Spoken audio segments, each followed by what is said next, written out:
What's up, everybody? You're very welcome along to today's late night agenda, which is 4 minutes late because, as always, I'm always playing catch up, running around trying to make sure that I'm good to go. But the good news is that the reason I'm late is we were recording the first Anfield Agenda podcast of the new season, so you'll get to see that over the coming days. Myself, Jack Gill, Steve Bland got together, we had a chat around all the transfers and everything Liverpool related, so I hope it'll be worth me being a few minutes late. But yeah, look at me, big red honker today, by the way. I've got a bit of a spot in my nose there. It's looking like Rudolph is out early doors getting stuff sorted for Christmas. McQuack said, "Hi Craig, how are you? Fellow Red from Dublin, hope you're having a great day." I'm doing really good, thank you, my man. I'm in good form today, and loads of great interviews lined up for tomorrow for Craig Station as well, by the way. A bit of a plug there. I can say for certain I'll be recording with Al Foran, Impressionist, who's, you know, one of my favourite Irish dudes out there. The plan is to be recording with Pieface as well, so hopefully, you know, that's in the bag and I get them to record it tomorrow, so that should be launching on Craig Station next week. Loads of great stuff to go through. So look, what do we want to start with tonight, ladies and gentlemen? I know a lot of people are already asking about Saul, a couple of people talking about Traore. You know me, folks. I'm happy to talk about whatever you like. There's always a United fan in there talking about Varane. How are you? Welcome. Nice to see you in. Craig looking like a handsome Vin Diesel out here. When Shanzo, do you know what I mean? When you gotta do it. Do you know what I mean? You're my best mate now at this point. I mean, I'm loving the positivity. Reese said Sarr. Right, let's go with Reese's one first. Then let's talk about Sarr, and then we'll go on to Saul. Is that okay? So I don't have images today because I'm playing catch up, but again, just a reminder, I won't be missing any more super chats or anything because they now pop up on the screen in front of you guys as well and me, so I definitely won't be missing any of them.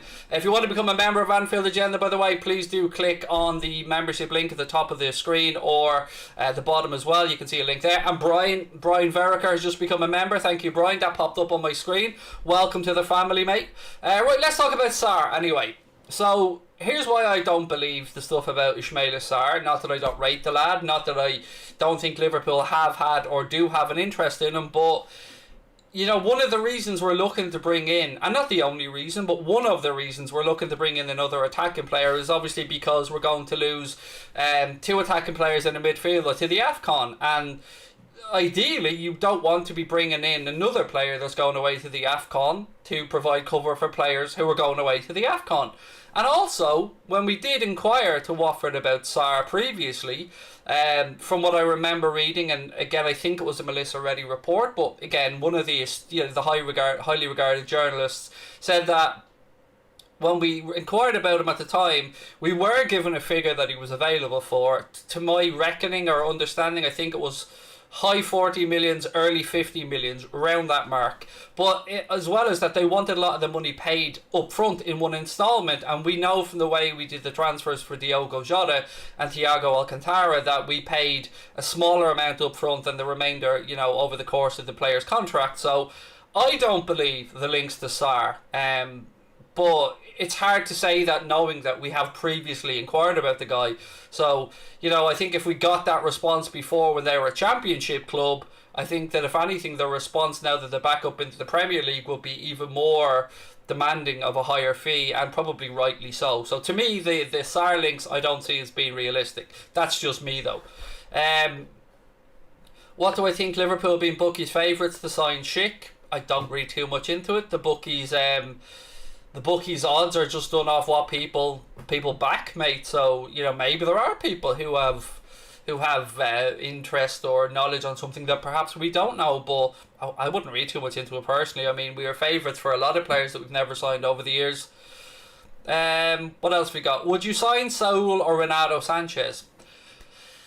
Do you know, I'd be really honest, I'd have either of them. I'd be happy enough to bring either of them into the club. There are merits to both players. If I can use my long-term thinking, and you know how much I'm hyping up the idea of us signing Jude Bellingham next summer, choo choo choo, So with that in mind, I would go for Saul, because you've got a 26-year-old midfielder who has a lot of experience, who is like Wijnaldum in that he's not very injury prone and can play in a few different positions, and very versatile, very knowledgeable, very tactically efficient. And so yeah, I'd probably say Saul if we're looking to the future to bring in another young guy in Jude Bellingham, which of course I'm not guaranteeing anyone's going to happen. This is just my belief. So yeah, with that, I'd probably edge the Saul, but I could understand either of them.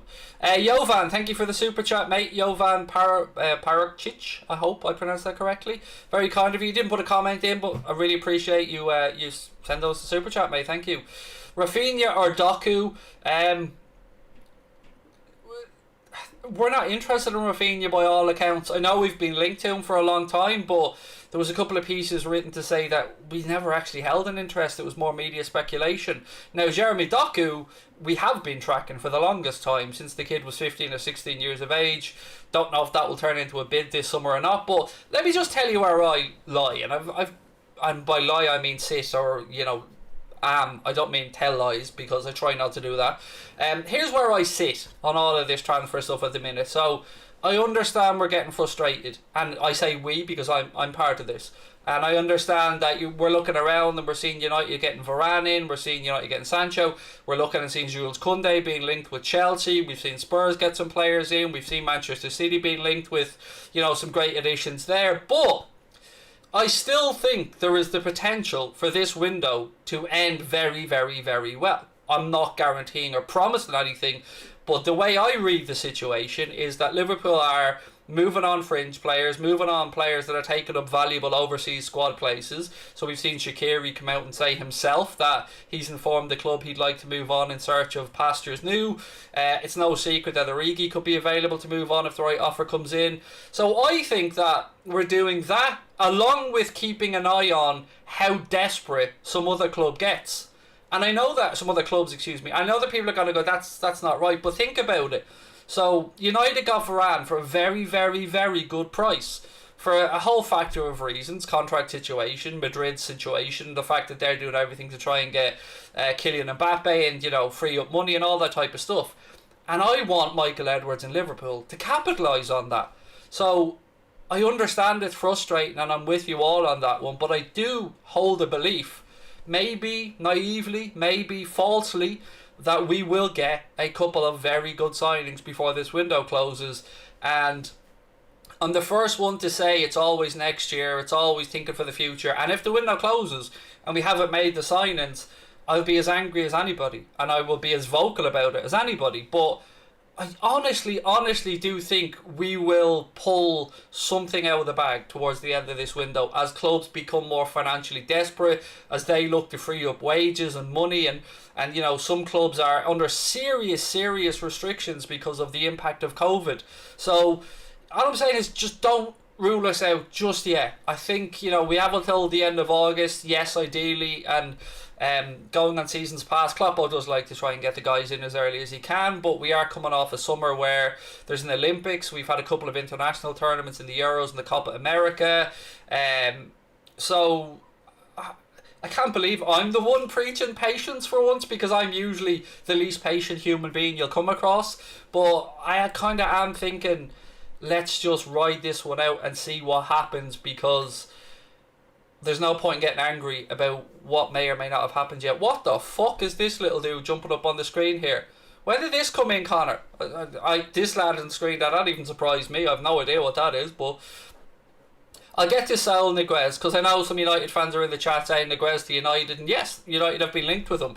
United have been linked with Neves, United have been linked with Ndidi, and United do need somebody around that part of the pitch. So the smart money is probably on Saul arriving in the Premier League. It's just a matter of where in the Premier League, because the Barca stuff has fallen through. And look, I'll take you to the part of the title today. So according to Marca, while United are seen as a likely destination, Liverpool have been in contact with the 26-year-old's representatives over a move to Anfield. The Spanish newspaper goes on to say that a bid in the region of £43 million should be enough to convince Atletico to sell. Liverpool are reportedly prepared to launch a bid for Saul Niguez, and that this one comes from AS, which is I think it's another Spanish publication, with the publication claiming that 41 million will be enough to get him out of Atletico Madrid. And look, I've long said to you guys, my understanding of Saul's situation at Atleti has always been that they want about 5 million quid more than they pay for Rodrigo de Paul. So these numbers are making sense to me. I think the numbers are a little bit on the high side. I think the actual deal that whoever signed Saul for will probably be about 36 million quid with some add-ons that may rise up to the numbers mentioned. And I honestly don't know if he'll be at Liverpool or United. I would like him at Liverpool, as I said a few minutes ago, for the reasons that I gave. But the honest answer from my perspective is, I'm like you guys, I haven't got a clue where we'll end up. Jordi said, I really want Pedri. I'm also a Barca fan, but the kid is unbelievable and will run into the ground by Barca, as we're already seeing. So, like you, Jordi, I have a soft spot for Barcelona as well. Thank you for the super chat, mate. And my understanding of the situation at Barca is probably that, and again, I'll try and get Graham Hunter on over the next couple of weeks to have a chat around this. Somebody, obviously, who is far more knowledgeable of Spanish football than I am. I think that the younger players, the Ansu Fatis, the Pedris, they're the type of people that Barcelona aren't going to want to lose and move on. But as the window does go on, and as they still can't register Memphis Depay or Sergio Aguero or Lionel Messi, there will come a point where tough decisions have to be made. And that's where I was speaking about wanting to put the pressure on and wanting to stand on these clubs' necks and wanting to give them a taste of their own medicine for all the destabilising shit that they've done to English clubs over the years. So would I like us to go in there and nick Pedri out from under their noses? Absolutely. I'd love that to be the move that's made at the end of the window. I'd love Barca to be up such financial shit creek that they've got no choice if they want to keep Messi than to let the likes of a Pedri or somebody move on. Which is why I'm saying maybe we need to just hang off and see how bad things get. Because it's all very well and good. Barca saying they've come to an agreement with Messi. Barca saying that they've signed Memphis Depay and Sergio Aguero, but we all know they can't register them yet until the books balance, and balancing the books is going to be a very, very difficult task. That, you know, they're trying everything to get Griezmann, to get Coutinho off the books. So I get where you're coming from, Jordi. Now, I don't think they will let Pedri go, if I'm being honest, but there will be bargains to be had, and bargains don't necessarily mean shit players, because I look at Rafa Varane to United as a bargain for varying reasons. I look at our deal for Thiago as a bargain, and I don't think any of us of any fan base will say that they're shit players, but they are bargains. So that's what I mean when I say bargains. I don't mean cheap players or players that aren't good enough. What do you think was most likely out of Doku, Bowen, Traore and Sarr? I don't... On the Adama Traore links, look, I've been very consistent, and I'm glad to see that other... Of course they won't give me a fucking ounce of credit for it, but I'm glad to see that other outlets are now starting to report what I've been telling you guys for a long time, which is that the worry around Adama Traore is the shoulder injury. It's the dislocations, I think maybe 5-6 times over the past couple of years. I think it's his right shoulder, if my memory's right, has come out. And that's starting to be reported more widely now as both one of the reasons why maybe Wolves are willing to allow him to move on for less money than in previous windows, but it would also be a reason why maybe Liverpool are cautiously looking over him, if they are. I genuinely don't know how strong their interest is in Adama Traore, but that would be my big worry there straight away, is that shoulder injury. Elliot White, thank you for your super chat, dude. Said, I feel we still need a couple more signings, not just squad depth, but also to focus on trying to win other trophies like the FA and League Cup. I'm right with you on that one, Elliot. I want Liverpool's players to leave the club, and I want the manager, when he leaves the club, to leave with the full complement of trophies, to have a couple of Premier League titles, and you never know, maybe another European Cup, an FA Cup, a League Cup. I want everything for our guys, mate. And to do that, as you've rightly said, you need a stronger squad overall, or a very talented group of kids that will come in and get you through those earlier rounds. And I think we have the latter part of that. I think with Harvey Elliott, with Curtis Jones, with Quevin Kelleher, with Connor Bradley, with Billy Comedio, with a lot of these guys, I think we have a great group coming through. And there's talk of that youngster being brought in from Newcastle. That still hasn't been finalised that I'm aware of. So I'm with you. I just don't know if... How do I say this? I don't know if the manager thinks the same way. I genuinely don't know what way Klopp thinks with regards to the domestic cups, because remember, he's coming from a country where, if my memory's right, there's only one cup in Germany, and there are some leagues around Europe that do only have one domestic cup. Enrique Mendes says, you have no chance of Pedri. I kind of just said that though, pal, didn't I? I mean, you're just on being negative for no reason. I said I'd probably very doubtful that they'd want to lose him or would let him go. But you can't be so arrogant as to say you have no chance when Barca are really, really, really, really up shit creek without a paddle, mate. So there you go. That's just my take on it. No more signings. No, Samuel, I'm very confident we will. I'm very confident we'll get 2 more in. And I have a couple of super chats to get through.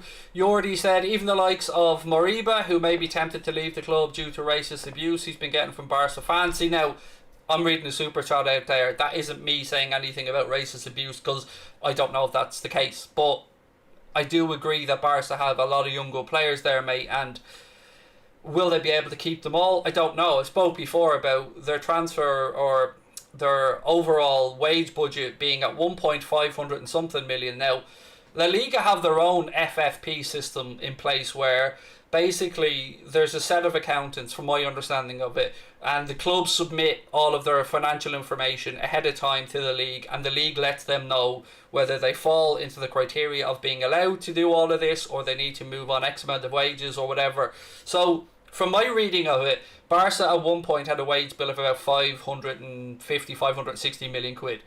That was then brought down last season to about, I think, at least half. And then there were some allowances last season for the pandemic that allowed the club to, you know, spend a little bit more than it brings in, which is why you've seen some deferrals of wages and the Messi situation. But this year, I think it's almost halved again. So I think that they're down to somewhere between a quarter and 1/3 of what their 2 years ago their wage allowances were, which makes you wonder how they can afford to keep everything and satisfy the La Liga's own FFP rules. Now, there's been some pressure on Tebas, the guy who runs La Liga, the president of La Liga, from Barca, and, you know, basically trying to make it out as if they're trying to push Messi away from La Liga. So there's a bit of skullduggery going on both sides on this one, and it's why I want to talk to Graham Hunter about it, because, you know, he'll give us a far better, well-rounded story than I can give you on this.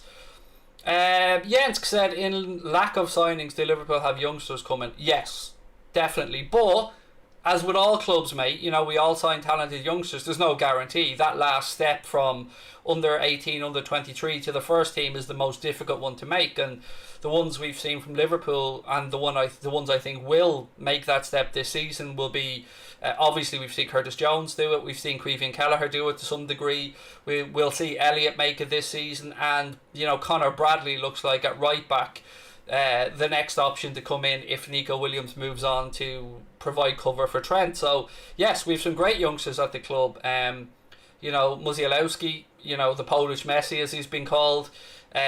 We've got Paul Glatzel, who, you know, has had an awful bad time with injuries. Billy Comedio. So look, we have good youngsters coming through, but there are no guarantees with kids. You know, it is a risk. Gabriel Barbosa was my favourite FIFA player. Said happy days. I'd seen Gabby goals linked with a move back to Europe. So he was at Inter Milan. Now he's at Flamengo, and I don't want him at Liverpool if that's where this is going, because he's not the right type of player for us anyway. Craig, check Anfield Talks tweet on Twitter about Doku.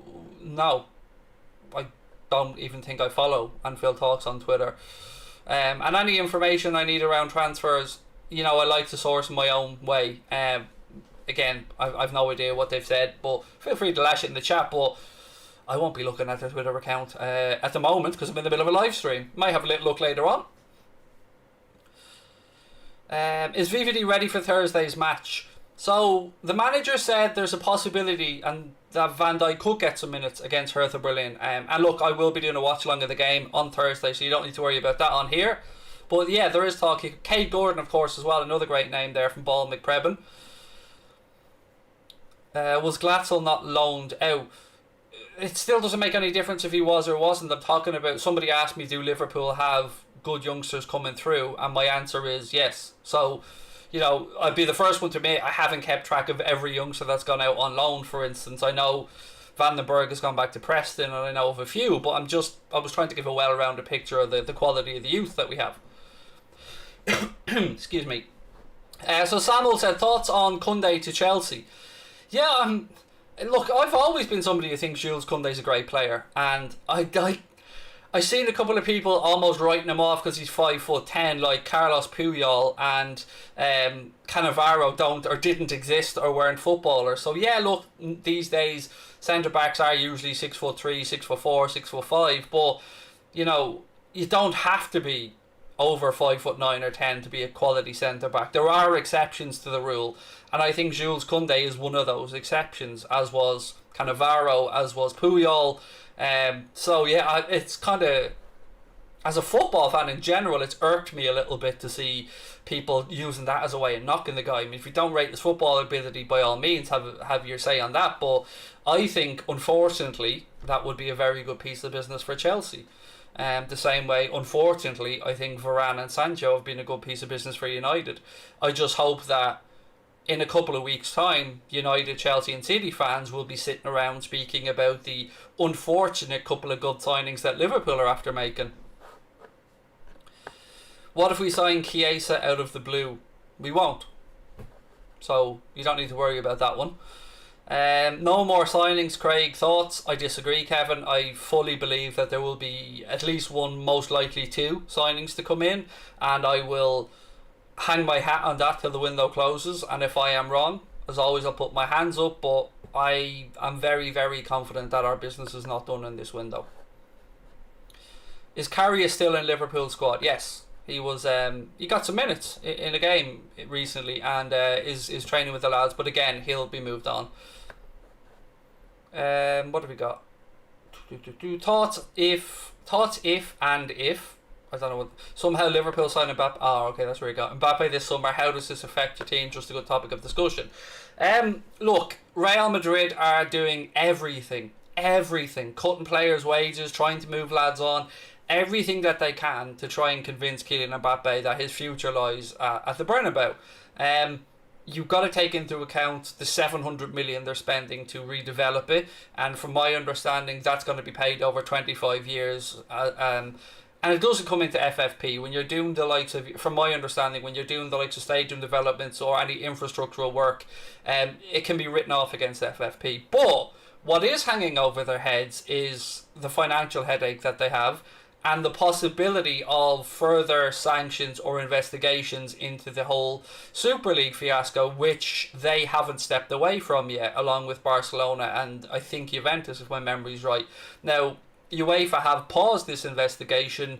They don't seem to have given a reason, although I think it could be to do with legal challenges in Spain and stuff against their right to even potentially challenge these things. So that's one thing that we've got to keep an eye on. And PSG won't want to lose Mbappe, but look, I don't see. I'd love it. Of course I'd love it, but I don't see any realistic way that we can get Kylian Mbappe to Liverpool. I just don't see it. As much as I'd love to see it. And look, trust me, I've tried to invent ways I can justify it in my head. I really, really, really have. Craig, how can United, who are a billion in debt, go out and make these signings, but we can't as a more well-balanced club? Different owners approach spending in different ways. So let's look, you're comparing the Glazers and FSG, so let's look at how both came about to run their clubs.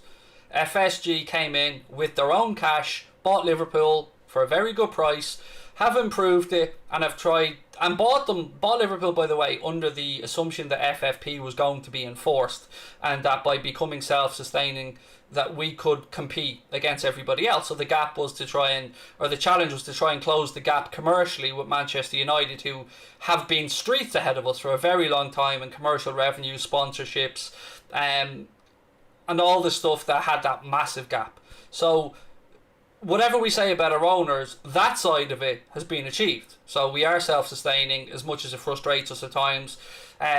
we do have a high wage bill. We have closed the gap on United. We are earning more money. We have won some stuff. But then you have the Glazers who came in and did a leverage buyout of Manchester United, taking basically a mortgage over a long term against the value of United, used very little or maybe none of their own money to buy it, saddled the club with debt. United are also a club that are publicly traded on the stock exchange, so the rules are a bit different there in that United have shareholders to keep happy. And look, never doubt this fact. Manchester United are a money-making machine. They are up there with Real Madrid and Barcelona as the highest earners when it comes to bringing in money for football. Even during times where they were in Europa League and stuff, they are a cash-making machine. So, we can't compete with Manchester United like for like on a cash basis. And, I can't speak as to how they're able to rack up the debts that they have because I'm not educated enough on the situation. But what I can say is that we're in a very sound position as a football club financially. But that also makes me say, well, why don't we roll the dice a little bit? Why don't we? It's like if we were at home and we were like, well, I really want a new suite of furniture, but I really haven't got the money. Well, fuck it, we throw it on the credit card and pay it off over 6 months or whatever, But that's not the way our owners operate, although I would like them to loosen the purse strings a little bit. But I really, really, really do feel that we will do something before this window closes, and something that I think we'll be happy with. Although it's easy for me to say that, isn't it, and be optimistic when I've got no history to back that up, really, when it comes to, these signings that come out of nowhere and really make us all happy or surprise us. I just think that a mixture of trying to move players on and trying to see how the transfer landscape lies as the window comes towards a close is where Michael Edwards will come into his own. Do I have a cold, bro? Hope you're doing okay. No, I just have a spot on my nose that's I just look like Rudolph. But no, I don't have a cold. I'm feeling really good. Yeah, really healthy, really good. Well, as healthy as a fat bald middle-aged Irish man can be. But yeah, I'm all good, man. I'm all good. How Liverpool is earning more money. That again is I don't know where to go with that. Earning more money in what way than United? I never said they were. How are we earning more money? Well, when the owners came in, we only had a handful of commercial partners. Now look at the amount that we have. Just by developing the main stand and the Annie Road end, we've increased match day revenue. Adding in corporate hospitality, as much as a lot of us despise it, has increased revenue. Obviously doing well in the Premier League and the television money that comes alongside that, and doing really well in the European Cup for a few years, that has increased money.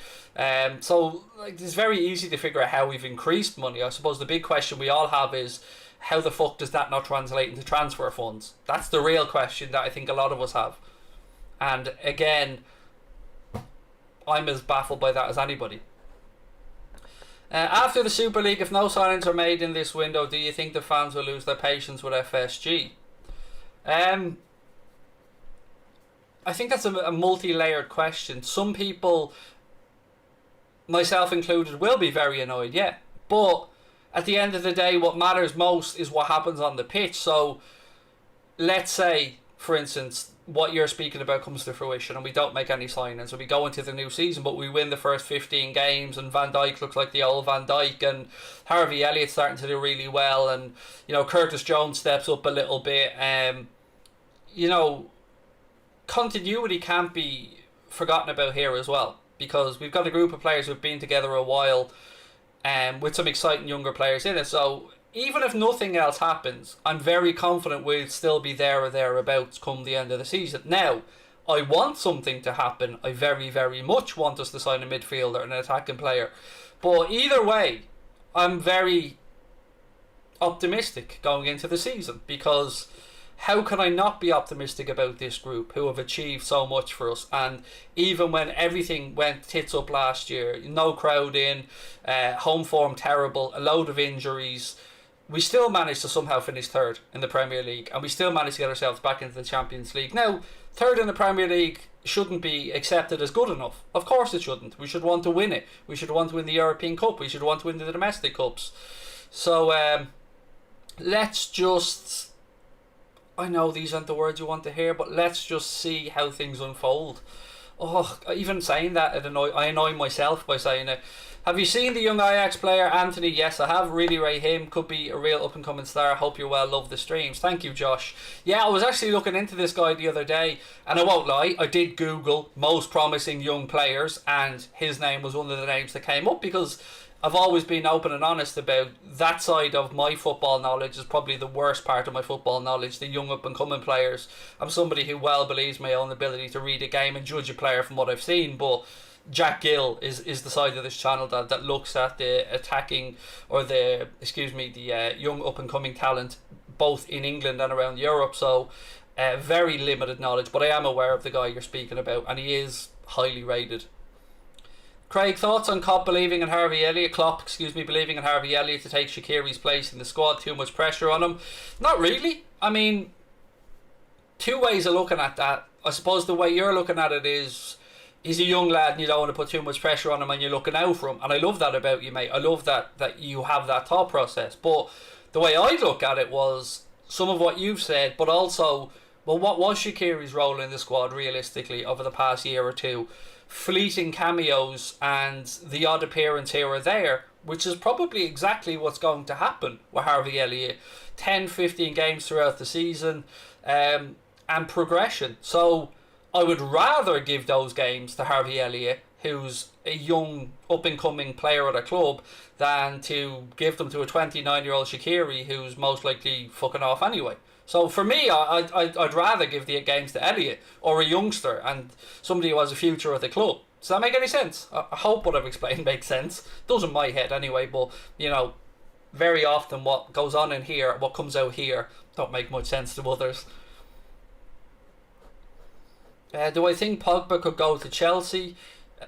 I haven't got a clue, honestly, and I don't mean this in a disparaging way. I'm sick to death of hearing about Paul Pogba, and I'm not even a United fan. By the grace of God, I'm a Liverpool fan, and it's doing my head in listening to Mino Raiola and Pogba's nonsense season after season. So I can only imagine the headache it must cause United fans, because my God, if he was a Liverpool player, I couldn't get him out the door quick enough. Him and the pain in the arse that is Mino Raiola. Gravenberch is another great young talent, Addison, whose name has been linked, very softly linked, 18-year-old kid from Ajax. But again, as I always say, you don't make it into the Ajax team without having something about you.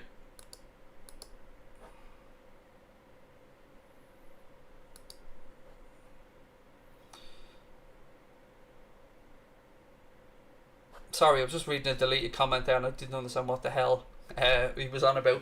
Love the content as a United fan. Thank you, Gerald. I really appreciate that. Although I don't really want to be making United fans too happy. I try and be fair on what I say, but at the end of the day, much like I'm sure you, for me, I want you to be entirely miserable this season from a footballing perspective. And I know that all United fans will wish that back on me. And look, that's part of the game, isn't it? We all, I've got respect, but I don't want you to do well. I want you to do terrible. And I know you're the same. Aouar. So Houssam Aouar is another name that Oscar has brought up there in the chat. Houssam Aouar has been angling for a move away from Lyon, and look, the prices that have been spoken about with him are very realistic, like 20, 21, 22, 23 million for a player who's still 23, or I think he's 23, about to turn 24, or in and around that age bracket. And whoever signs him, I think, is getting one hell of a footballer, and a very, very cheap footballer as well, and somebody who's looked around and seen Memphis Depay leaving Lyon.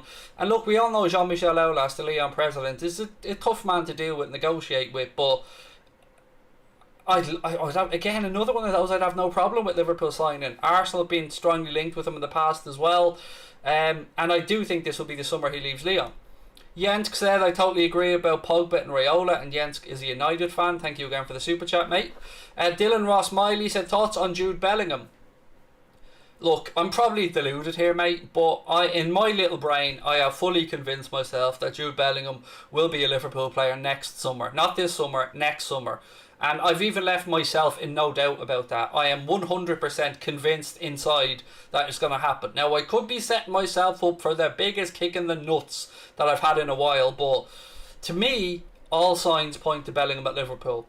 Stuff I've heard in the background, stuff I've read,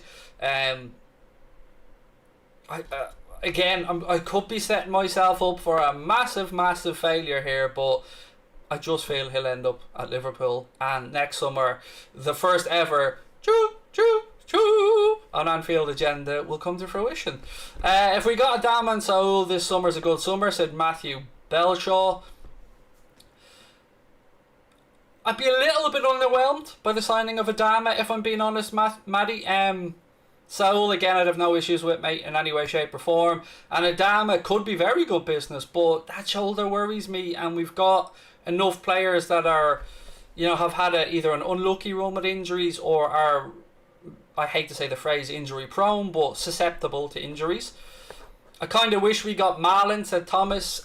Look, again, regular viewers of the channel will know that I told you guys a few weeks ago what was most likely going to happen with Daniel Marlon, and it's happened. He's a Borussia Dortmund player because of the relationship Raiola has with Dortmund and the merry-go-round of players that stay for a few years, move on, everybody gets a payday, and that works for Dortmund in the way that they do business. It works to bring in players, give them a few years to develop and cash in on them, make money, and then Raiola makes money by moving them on, and bang bang bang.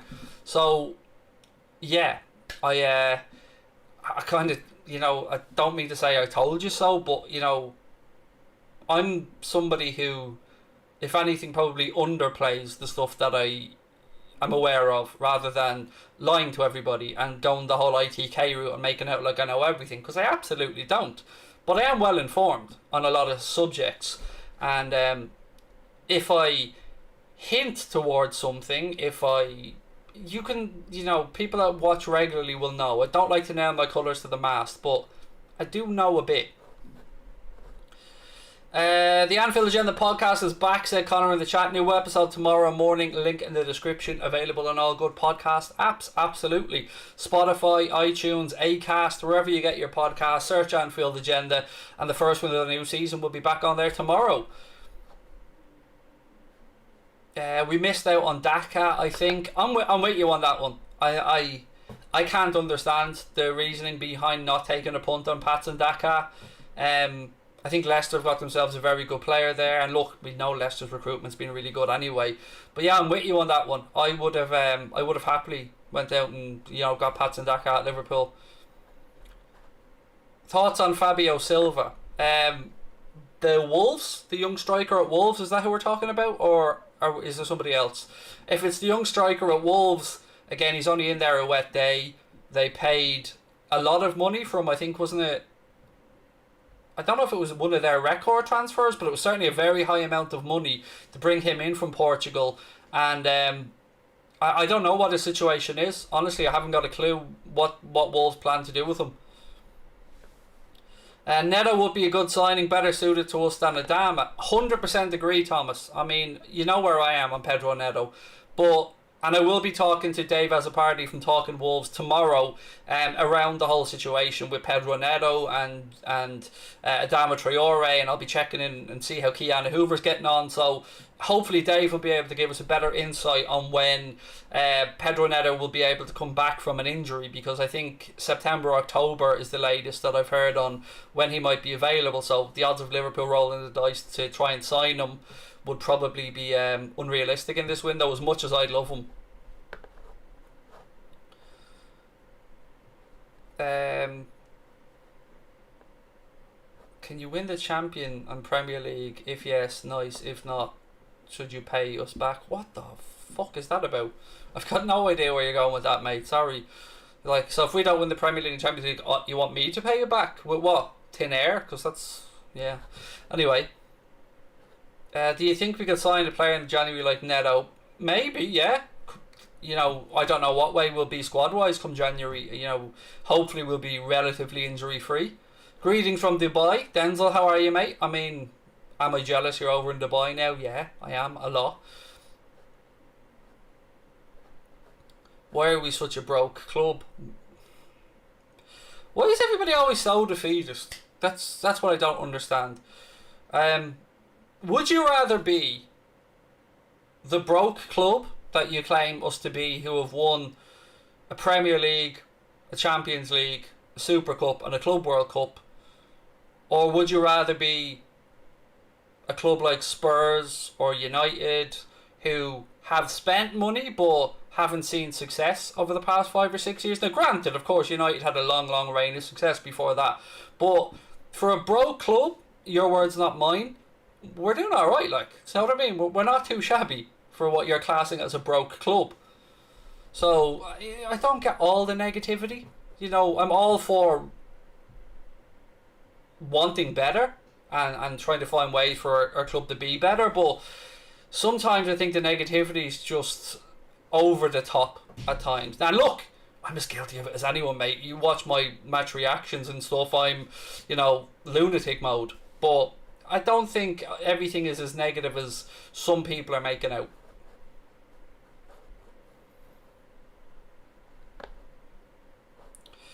Don't tell him to sing My Wife Goes Mental. Mate, I've no intention of singing now, but just to wind your missus up, mate, we might have to belt out a little something before the stream ends. Just, you know, we couldn't have your missus that comfortable and relaxed, mate. We'd like to see her wound up a little bit. And my missus has just come back in the door as well for picking her daughter up from the gym, so you know, she probably wouldn't want me to sing either, which makes me kind of want to do it a little bit more. What's the latest on Doku? I don't know. This is what you guys are supposed to be telling me this, because apparently something was all over Twitter a while ago. So, you know, Sweet Caroline, oh, good times never seem so good. No, she fucking let me down. I was expecting it to scream down from upstairs, but on Sweet Caroline, by the way, I'm as you know, I turned 39.1 in September. The Joshua fight was announced, and I've got my flights booked, and Connor has our hotels booked, car hires booked, and we're just waiting on them tickets. So they go on sale next Monday. So keep your fingers crossed for me, because you know I want to go big. I want to get those tickets, and I want to hear Sweet Caroline, and I want to hear Michael Buffer, and I want to be ringside, and I want to hear him say, "Let's get ready to rumble." I want him to be spitting on me as he's saying that. I want to be that close. Sorry, Mick, but you know, it's just me, mate, reaching out, touching hands, touching me, touching you. Sweet Caroline, oh, good times never seem so good. You fucking let me down again. Sabrina? No, she's not playing. She's not playing, ladies and gentlemen. She's no fun. Banging on the floor. Sorry, Mick. Apologies, mate. Scouse Mark Goldbridge. No, I'm far funnier, mate. Far funnier. Far funnier, nor am I Scouse. But also far funnier. And did I mention I'm funnier, more charismatic and funnier? Sabrina! Sabrina! Sweet Caroline! Hey, we got one over before the stream finished. Good times never seem so good. You couldn't hear that, but you did sing that part. Doku update on WhatsApp, okie dokie. At the moment, Liverpool are still targeting Jeremy Doku, but no offer has been made so far this summer. Ron have told the player they don't want to sell him. Jeremy loves Liverpool. After the season with Ron, he is ready for a step up. There you go. So, you know, I'll have a little bit of Jeremy Doku if a little bit of Jeremy Doku was on offer. Yeah, that's a nice way to finish the stream tonight. Look, ladies and gentlemen, I will be back tomorrow. Loads of stuff going on. Recording the first 2 interviews for Craig Station, my new personal channel. I will be talking with Dave as a party from Talking Wolves. I will be here with a late night agenda as always. Don't forget to get over and check out Anfield Agenda Extra, which is our clips channel. Hit the subscribe button, drop a like on the video. Don't forget to sing as loud as you can around your house and wind up all of your partners, be they male or female. You know, just sing to your heart's content. Annoy your neighbours and have a bit of fun. Rabadan said, so glad you focus on football and not music. Yeah, I mean, I don't think I'll be going on Ireland's Got Talent anytime soon there, Rabadan Biel Mucker, but yeah, look, 100 viewers down while singing. I know how to close out a show, don't I? Walter White, welcome to Anfield Agenda FC, my man. And look, ladies and gentlemen, lots of love to you all. Thank you for watching. Apologies about the screamy / singing, but hey, it's a bit of fun. I will talk to you guys tomorrow.